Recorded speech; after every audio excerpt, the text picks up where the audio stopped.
창세기 22장에는 아브라함이 자기의 외아들 이삭을 하나님께 번제로 드리러 가는 그 사건이 기록되어 있습니다. 하나님의 명령에 순종한 아브라함과 또 아브라함의 믿음을 시험하시고 연단하시고 검증을 하신 하나님을 우리가 성경 말씀을 통해 만날 수가 있습니다. 창세기 22장의 첫 번째 구절은 이 일들 뒤에 이런 말로 시작합니다. 이 일들이라는 게 무엇입니까? 약속의 아이 이삭이 태어나고, 그리고 하갈과 이스마엘, 여종과 여종의 자식을 아브라함이 집에서 내보낸 그 이후에 일어났던 일입니다.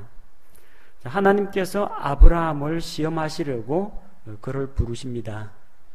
그래서 우리 신약 성경을 읽다 보면은 하나님께서는 사람을 시험하지 않으신다고 했는데 왜 여기에는 아브라함을 시험하셨는가 의구심을 갖는 분들이 있습니다. 야고보서 1장 13절에서는 하나님께서는 악으로 시험을 받지도 않으시고 시험하지도 않으신다고 했습니다. 자, 그럼 하나님께서 시험을 하시는 것입니까? 하시지 않는 것입니까? 창세기 22장에서는 분명히 아브라함을 시험하신다고 되어 있습니다. 근데 한 가지 차이점이 뭡니까? 야고보서 1장 13절에는 악으로라는 단어가 포함되어 있습니다. 악으로 시험을 받지도 않으시고 또한 역시 악으로 시험하지도 않으신다는 겁니다. 그럼 하나님의 시험은 무엇입니까? 악으로 사람을 쓰러뜨리고 그를 미혹하게 만들어서 죄에 빠지게 만드는 그런 시험이 아니라는 것입니다. 그의 믿음을 입증하고 증명하고 드러내도록 하는 시험이요. 또 이 시험에 하나님께 합격하고 통과하게 되면은 하나님께서 그의 믿음을 인정해 주시는, 그의 믿음을 세워 주시는 그런 시험이라는 측면이 다릅니다. 시험이라고 할 때 사탄이 주는 어떤 유혹이라든지 죄에 대한 유혹이라든지 이 세상이 우리에게 주는 시련이라든지 그런 것이 아니고 하나님께서 우리의 믿음을 연단하시기 위해서 우리를 검증하시는 때가 있다, 그렇게 이해하시면 되겠습니다. 자, 그 하나님께서 명령을 내리셨습니다. 내가 사랑하는 내 유일한 아들 이삭을 번제로 드리라고 했습니다. 너의 유일한 아들, 아브라함에게서 약속의 아이 이삭은 100세에 얻은 유일한 아들입니다. 이 아들이 있어야만 아브라함에게 주신 하나님의 약속이 성취가 됩니다. 그것을 바라보고 25년 동안 기다려와서 100세에 얻은 아들인데 이제 와서 그 아들을 번제로 드리라. 참 인간적인 상식으로는 이해하기가 힘듭니다. 근데 단순히 아이를 죽이라는 것도 아니고 번제 헌물로 드리라고 했습니다. 단칼에 죽이는 그걸로 끝나면 좋겠는데 번제 헌물은 그게 아니고요. 일단 번제 헌물은 희생물을 결박해 가지고요, 이 목을 땁니다. 피를 다 뽑아야 됩니다. 그리고 그 다음에는 배를 갈라 가지고요, 내장을 뽑아내야 됩니다. 내장에 붙은 기름을 또 발라내야 됩니다. 그리고 그 살점을 전부 다 이거 각을 떠야 됩니다. 소나 양을 이야기하는 게 아닙니다. 지금 아브라함의 아들 이삭을 번제로 드린다는 게 바로 이 전 과정을 다 포함합니다. 거기에 불을 지펴가지고 장작불에 그걸 전부 다 태우는 겁니다. 온전히 모든 것을 다 태워서 드리는 희생 제사가 번제입니다. 자, 아이를 단칼에 죽이는 것도 마음 아파가지고 하기 힘든 일인데 아이를 잡아서 피 뽑고 배 가르고 살찜을 발라서 각을 뜨고 차마 아버지로서는 도저히 할 수가 없는 그런 일입니다. 자, 이것은 아브라함에게 상당히 마음속에 큰 부담이 되었습니다. 사랑스러운 아들을 생각하자니까 그렇게 안 했으면 좋겠고, 지엄하신 하나님의 명령을 생각하자니까 안 할 수가 없는 그런 입장입니다. 하지만 아브라함은 하나님이 말씀하신 대로 행하기로 하고 모리아 땅으로 떠납니다. 모리아 땅이 어디냐? 모리아 땅은 예루살렘입니다. 역대기하 3장 1절에 보면은 다윗이 인구조사를 하는 그런 죄를 저지른 다음에 하나님 앞에 회개하고 단을 쌓은 곳이 바로 이 모리아고, 그 모리아에 솔로몬의 성전이 건축됩니다. 그리고 그 이후에 예수 그리스도께서 십자가에 달리셔서 못 박히신 곳도 바로 예루살렘에 있는 갈보리산입니다. 모든 것이 지금 예루살렘으로 집결되고 있습니다. 이삭을 번제로 드리는 곳도 예루살렘 모리아입니다. 거기서 이삭을 대신하여 한 순양이 대신 죽습니다. 그리고 솔로몬의 성전이 건축되고 날마다 하나님께 희생 헌물을 드리던, 희생 제사를 드리던 장소가 역시 예루살렘에 있는 솔로몬의 성전입니다. 이 예루살렘에 있는 여러 산들 가운데 하나인 이 갈보리 산 위에 우리 주 예수 그리스도께서 하나님의 어린 양으로서 세상 죄를 제거하기 위해서 십자가에 달려 피 흘려 돌아가셨습니다. 이 예루살렘 모리아는 성경적으로 상당히 중요한 그런 장소임을 알 수가 있습니다. 하나님의 그런 말씀을 듣고 아브라함은 아침에 일찍 일어나서 떠납니다. 성경에 보면은 아침에 일찍이라는 그런 표현이 자주 등장합니다. 많은 하나님의 사람들은 아침 일찍 일어나서 하나님과의 교제를 갖고 또 하나님의 말씀에 순종할 때는 아침 일찍 일어나서 행동으로 직접 옮긴 것을 볼 수가 있습니다. 자, 본문 말씀에는 아브라함이 자기 아내 사라와 상의하는 이야기는 나오지 않습니다. 아마 이거 아내 사라에게 이야기했다면 길길이 뛰고 난리가 났을지도 모릅니다. 그냥 하나님께 희생 헌물을 드리러 간다 그렇게 이야기하고 이삭에게도 안 알려줬습니다. 그 자기 어머니인 사라도 모르고 있을 가능성이 높죠. 자기와 자기 아들 이삭과 자기 청년들만 데리고 떠납니다. 그는 말씀 앞에서 주저하거나 망설이지 않습니다. 아침 일찍 길을 떠났습니다. 가는데 며칠 길이 걸렸느냐? 셋째 날에 눈을 들어 그곳을 멀리서 바라보았습니다. 사흘 동안 이삭을 데리고 오는 내내 아브라함의 마음이 무너질 듯이 아픕니다. 사랑스러운 아이를 이제는 영영 이 하나님 앞에 죽일 것을 생각하니까 물론 부활에 대한 믿음은 가지고 있지만 마음이 착잡한 것입니다. 아브라함의 마음속에서 이삭은 실제로 사흘 동안 죽은 아들이었습니다.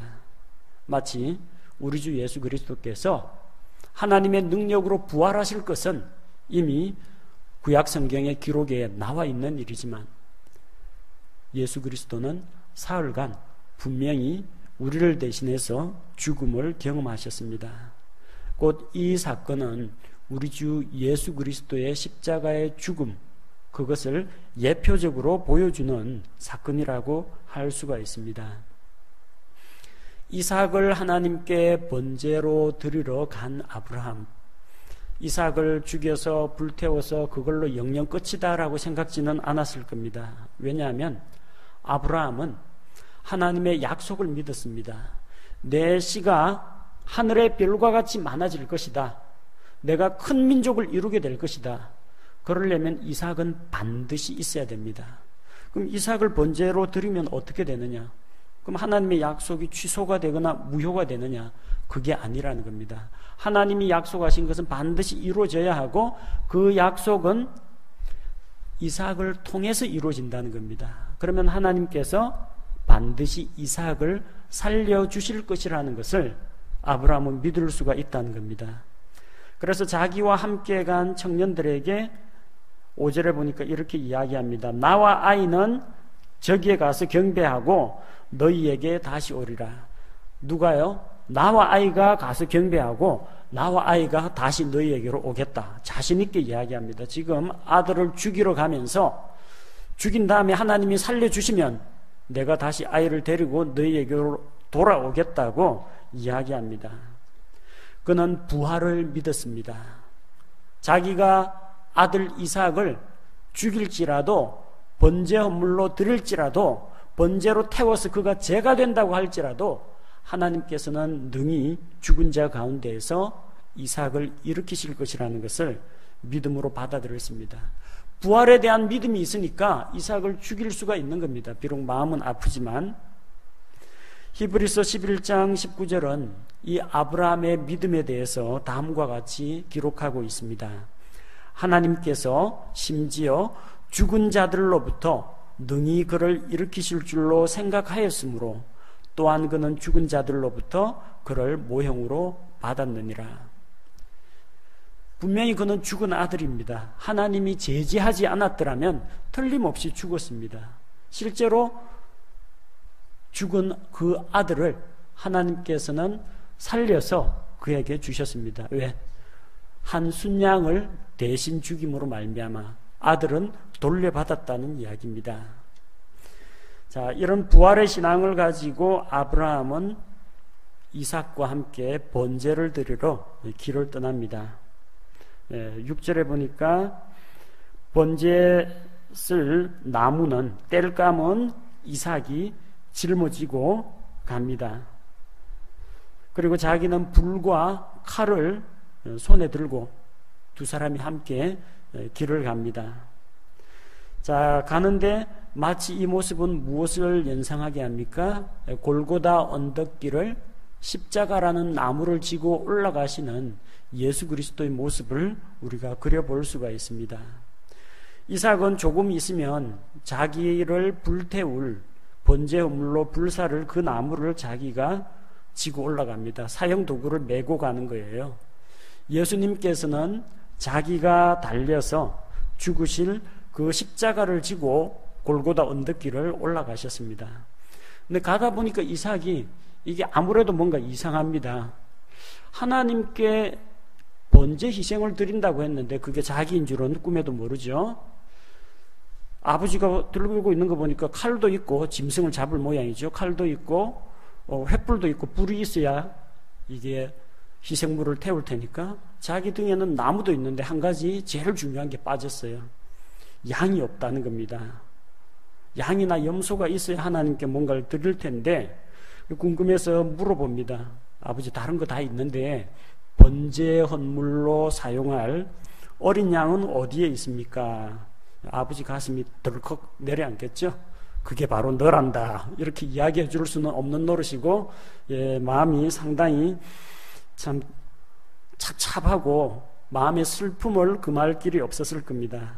근데 아브라함은 이삭에게 다음과 같이 이야기합니다. 번제 헌물에 쓸 어린 양은 하나님께서 준비하신다는 겁니다. 이 부분의 영어 표현을 흠정역에서는 어린 양은 하나님께서 자신을 위하여 예비하실 것이다. For himself라는 것을 그런 식으로 번역을 했고요. 한글 킹 제임스는 영어 성경은 똑같습니다. 한글로 번역할 때 하나님께서 자신을 번제에 쓸 어린 양으로 마련하실 것이라고 했습니다. 자, 그래서 provide himself라는 것을 어떤 의미로 해석을 하느냐? 자신을 위하여 하나님께서 자기 자신을 위하여 주신다, 예비하신다 그렇게 할 것인지 provide himself 할 때 자신을 주신다라고 번역을 할지 두 가지 번역이 있는데 본문의 전후 맥락을 볼 때 우리는 둘 중에 하나를 선택할 수밖에 없습니다. 뭐 이것도 맞고 저것도 맞고 그렇게 하나님께서 두 가지 의미로 이야기하지는 않으셨을 겁니다. 자, provide oneself라는 것을 자, 하나님께서 자신을 위하여 앞에 for가 생략되어 있다고 보고 그렇게 해석을 하느냐, 아니면 자기 자신을 희생물로 주신다, 하나님이 자기 자신을 하나님 자신을 희생물로 주신다 그렇게 해석하느냐, 두 가지 해석이 있습니다. 근데 하나님께서 아브라함과 이삭을 위해서 주신 것이 무엇이었습니까? 그건 순양이었습니다. 어린 양은 램이고요. 순양은 램입니다. L자로 시작하는 LAMB 하고요. R로 시작하는 RAM 하고는 다릅니다. 어린 양 램이 아니라 하나님이 주신 것은 램이었습니다. 그럼 하나님께서 어린 양을 예비하신다라고 했는데 이 어린 양은 이삭을 대신해서 죽은 그 덤불에 뿌리 걸린 그 순양을 말하는 게 아니라는 겁니다. 왜? 하나님은 어린 양을 주신다고 했지 순양을 주신다고 하지 않았거든요. 그럼 하나님께서 주신다는 그 어린 양은 도대체 뭡니까? 덤불에 걸린 이 순양이 아니라 어린 양 예수 그리스도를 이야기한다고 봐야 됩니다. 어린 양 예수 그리스도를 이야기한다. 그렇게 되면은 모든 게 문제가 풀립니다. 왜냐하면 요한복음 1장 29절에서 예수 그리스도를 가리켜서 순양이 아닙니다. 하나님의 어린 양이라고 이야기했습니다. 보라 세상 죄를 제거하시는 하나님의 어린 양이라고 침례자 요한이 예수님을 소개했습니다. 그리고 고린도전서 5장 7절 말씀에서는 어린 양 곧 그리스도께서 어린 양이 그리스도라고 했어요. 우리를 위하여 희생물이 되셨느니라. 자, 예수님께서 우리를 위한 희생물이 된 것이 하나님을 위하였습니까? 아니면 우리를 위해서입니까? 성경은 우리를 위해서라고 기록하고 있습니다.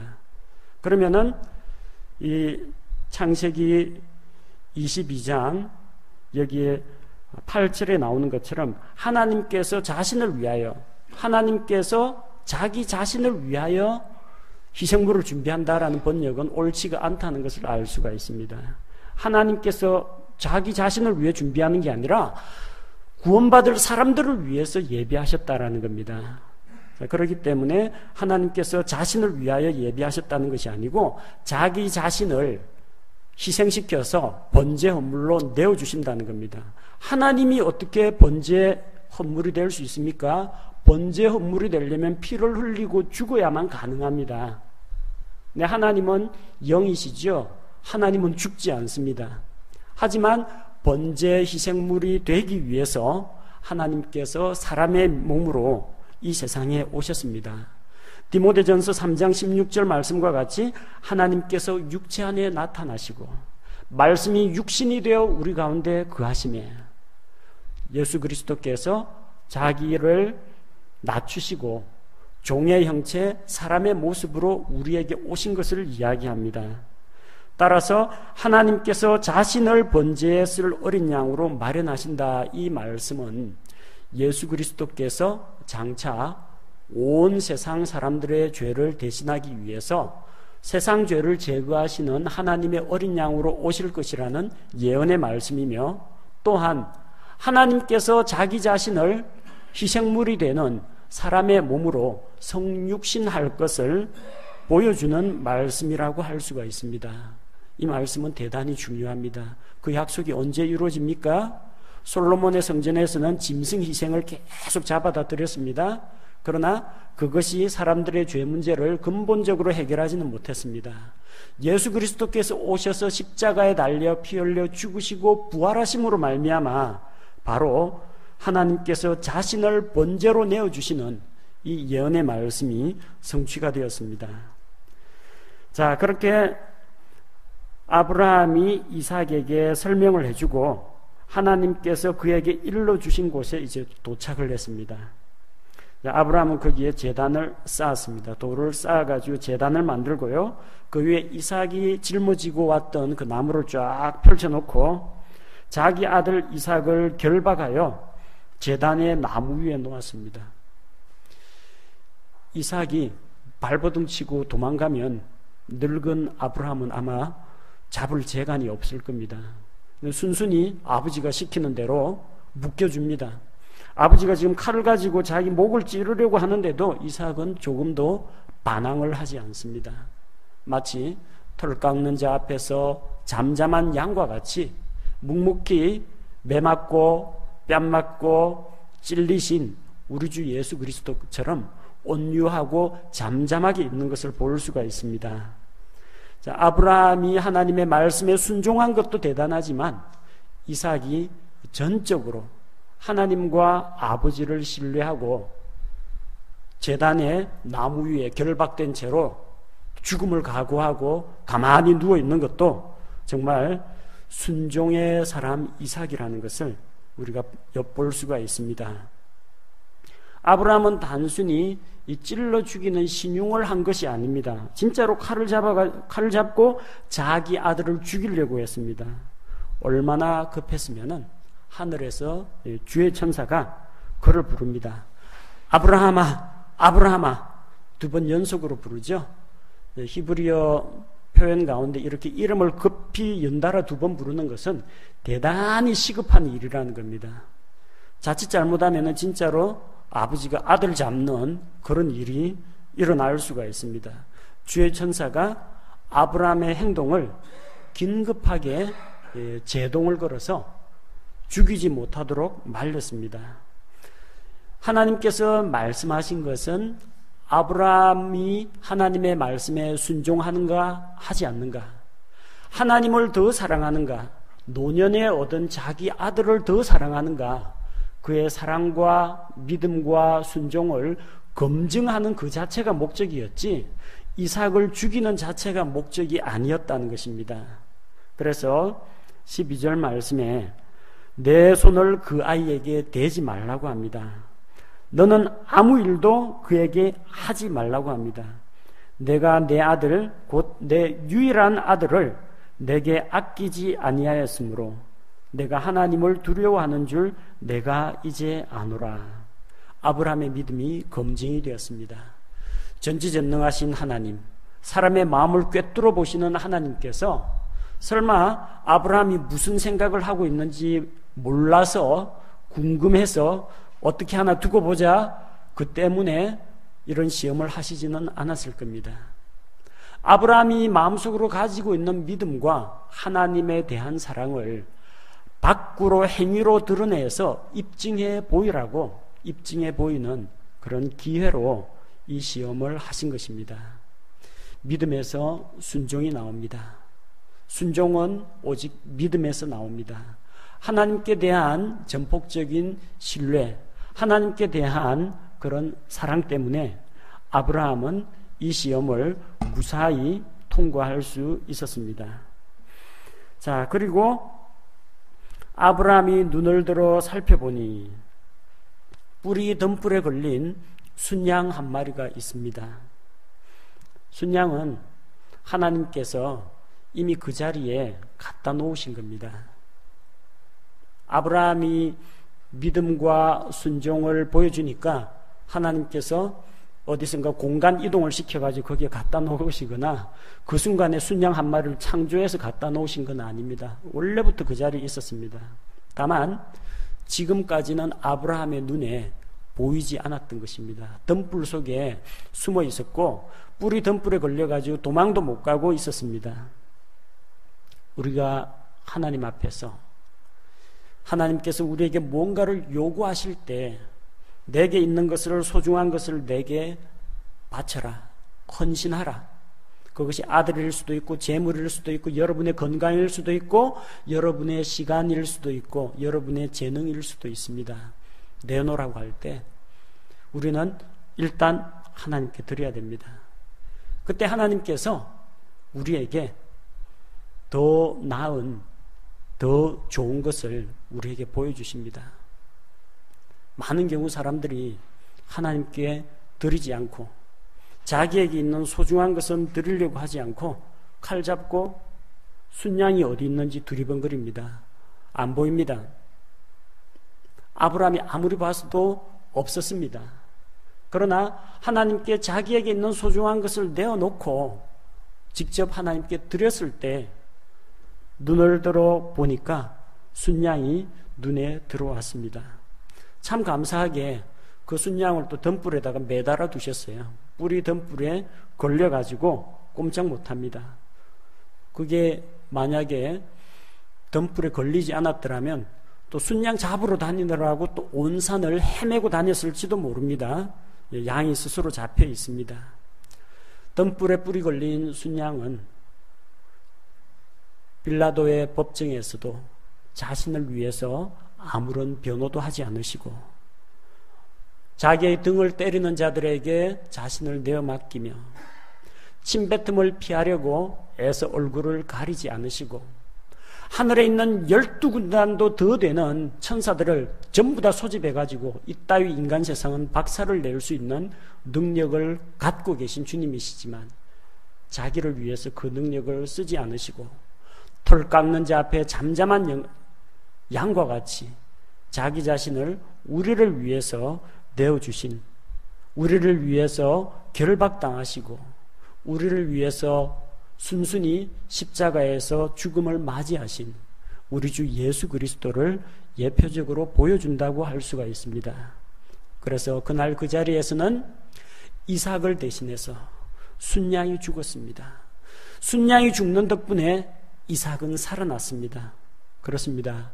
예수 그리스도께서 우리 죄를 대신해서 십자가에서 죽으셨습니다. 예수님 덕분에, 예수님이 십자가에서 대신 죽는 덕분에 살인과 방화와 강도를 저질렀던 바라바가 풀려났습니다. 죄인이 풀려났습니다. 예수 그리스도께서 십자가에 달려 죽으심으로 말미암아 예수님이 우리 죄의 삭을 하나님 앞에 대신 지불하심으로 우리가 죄에서, 사망의 권세에서 풀려났습니다. 예수님이 대신 죽음으로 말미암아 그분을 믿는 죄인들은 살아나게 된 것입니다. 이삭을 대신하여 죽은 순양은 우리 죄를 대신하여 죽으신 예수 그리스도를 보여줍니다. 그래서 이 놀라운 사건을 경험하고 아브라함이 14절에서 그곳의 이름을 여호와 이레라고 불렀습니다. 이 여호와 이레는 우리 흔히들 여호와 이레 찬양을 부르는데 이게 지명 이름입니다. 땅 이름이 여호와 이레예요. 그곳의 이름을, 그 장소의 이름을 여호와 이레라고 불렀습니다. 주께서 나타나신 그곳, 그리고 이삭을 대신하여 순양을 드린 그곳의 이름을 여호와 이레라고 불렀습니다. 여호와 이레의 의미는 하나님께서 준비하신다, 그런 의미를 가지고 있습니다. 하나님께서 친히 모든 것을 보시고 계시고 우리의 필요를 아시고 그 필요를 채우시고 문제를 해결해 주신다는 이야기입니다. 그래서 이날까지 사람들이 이르기를 주의 산에서 그것을 보리라 하느니라. 우리 한글 번역에서는 이걸 능동태로 번역을 했는데 원래 영어 성경 그대로 하자면은 수동태로 되어 있습니다. 주의 산에서 그것이 보여질 것이다. 주의 산에서 그것이 나타날 것이라는 겁니다. 주의 산이 어디예요? 예루살렘 모리아입니다. 그것이 나타난다고 했어요. 뭐가 나타나요? 순양이 나타난다는 겁니다. 양이 나타나고 혹은 아브라함이 쌓은 제단이 나타난다는 겁니다. 우리의 필요를 채우기 위해서 하나님께서 공급하시는 일이 주의 산, 거기서 나타난다는 겁니다. 나타났습니다.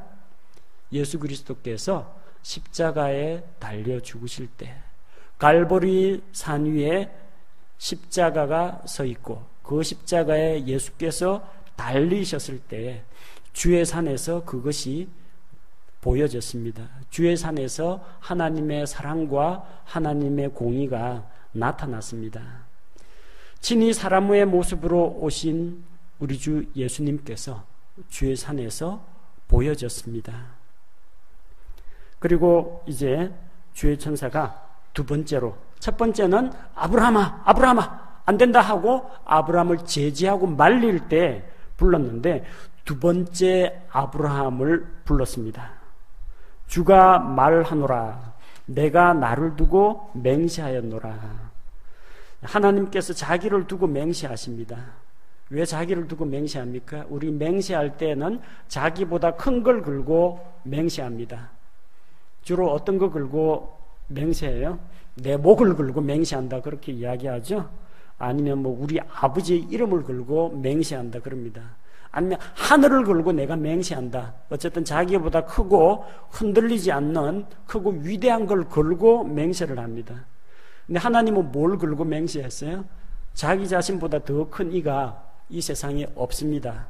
절대로 흔들리지 않고 거짓말 안 하시고 신실하신 그 하나님, 그 하나님께서 자기를 두고 맹세하셨습니다.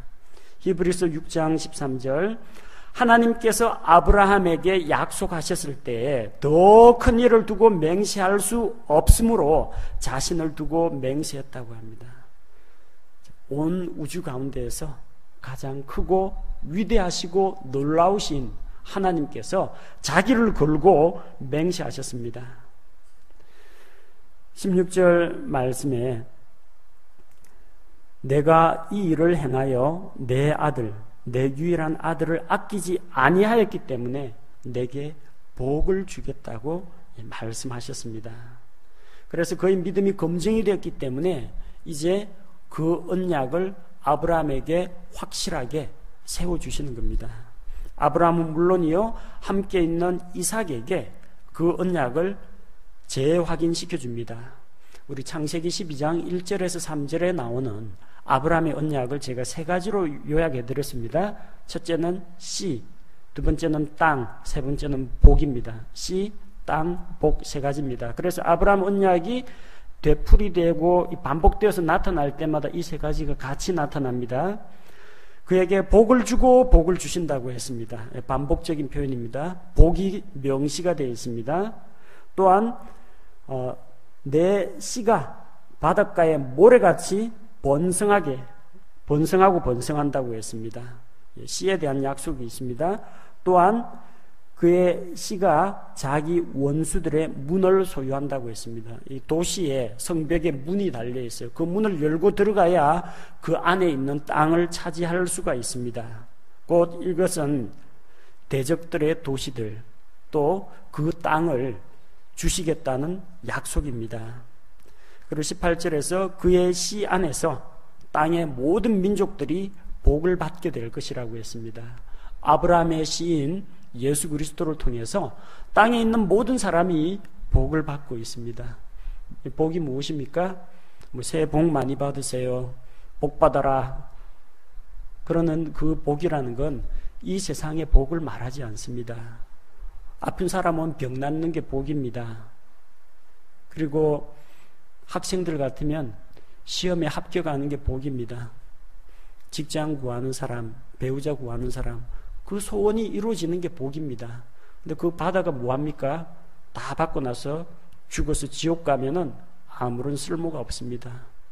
죄로 인해서 지옥을 향해 달려가는 사람들, 사망의 권세 아래 있는 사람들, 그 사람에게 복이 무엇입니까?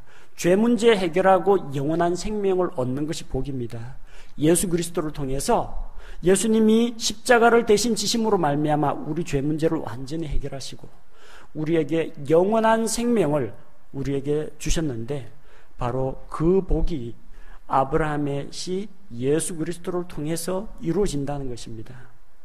이런 놀라운 약속을 다시금 하나님으로부터 재확인받고 아브라함은 돌아왔습니다. 19절에 자기 청년들에게 돌아왔습니다. 아까 떠날 때 뭐라고 했습니까? 나와 아이는 저기 가서 경배하고 나와 아이는 돌아온다고 했는데 진짜로 돌아왔습니다. 약속이 이루어졌죠. 그리고 다시 돌아와서 맹세의 운물이 있는 브엘세바에서 다시 거하게 되었습니다. 그리고 이 사건 이후에 이제 아브라함의 형제인 나홀의 이야기가 잠시 언급이 됩니다. 데라에게 세 아들이 있었다고 했죠. 제일 큰 형 하란은 아버지 데라보다도 먼저 죽었습니다. 하란이 있었고 그 다음에 나홀이 있었고 아브라함이 있었습니다. 나홀과 밀가의 자손들에 대한 이야기가 20절 이하에 기록이 되어 있습니다. 나홀과 밀가에게서 난 아들이 이제 8명입니다. 후스, 부스, 그무엘, 게셋, 하소, 빌다스, 이들라, 부두엘. 이 가운데 이제 부두엘이라는 아들, 나홀에게서 부두엘이 나고 부두엘에게서 아들과 딸이 나오죠. 그래서 리브가와 라반이 나옵니다. 그 가운데 리브가가 이삭의 아내가 됩니다. 조금 있으면 24장에서 신부 리브가를 이삭에게로 데려오는 이야기가 나옵니다. 자, 그를 위해서 미리 배경 설명을 하고 있는 겁니다. 부두엘의 딸인 그 리브가, 부두엘이 리브가를 낳았다 하고 23절에서 기록하고 있죠. 그 내용은 24장에서 리브가가 어떻게 이 아브라함의 계보에 믿음의 선조의 계열에 들어오는지를 보여주고 있습니다. 그리고 24절에서는 나홀의 첩 르우마에 대해서 소개하고 있습니다. 데바와 가함과 다하스, 마가가 첩의 소생들이다라고 기록하고 있습니다. 22장에서 중요한 내용은 아브라함이 하나님의 시험을 무사히 통과해서 이삭을 드렸다는 것입니다. 하나님께서는 아브라함에게 가장 소중한 아들을 바치게 하셨습니다.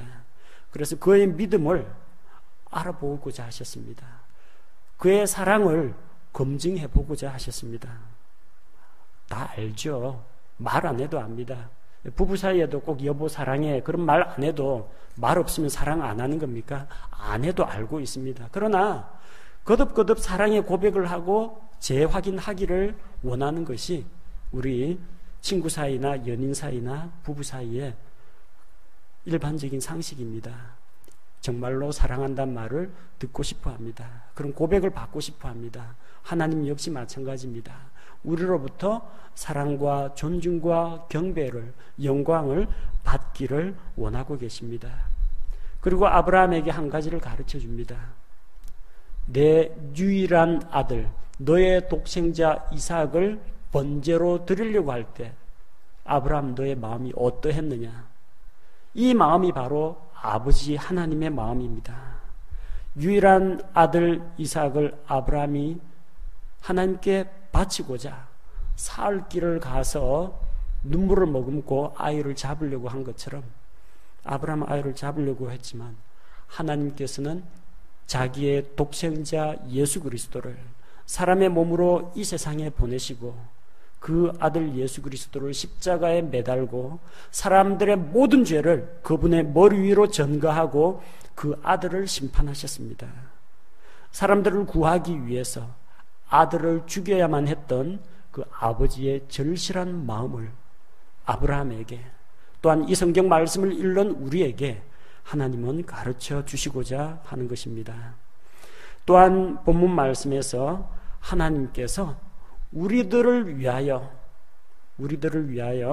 하나님께서 친히 자기 자신을 희생물로 내어주신다는 이런 놀라운 사실이 기록되어 있습니다.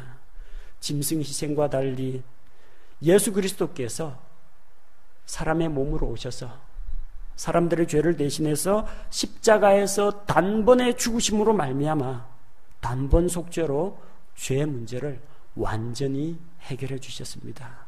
죄를 제거하셨습니다. 단번에 우리를 거룩하게 해 주셨습니다. 하나님께서 자신을 우리에게 내어주셨습니다. 이 놀라운 이 복음의 말씀을 생각할 때마다 구원자이신 예수 그리스도 우리 주님과 그 예수님을 우리에게 보내주신 아버지 하나님께 감사를 드리지 않을 수가 없습니다. 제가 기도하겠습니다.